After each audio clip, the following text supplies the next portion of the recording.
Minsan mapapatanong ka na lang sa sarili mo, hanggang kailan ako malayo sa kanila?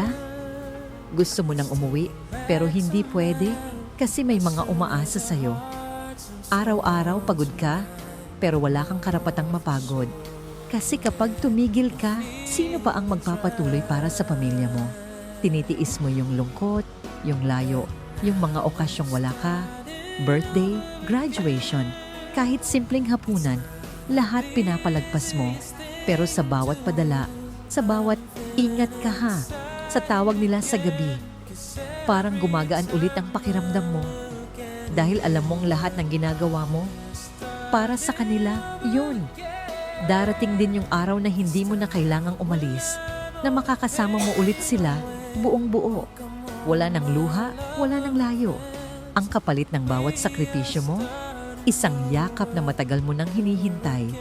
Kasi ganun magmahal ang isang taong para sa pamilya. Tahimik, matatag, pero totoo.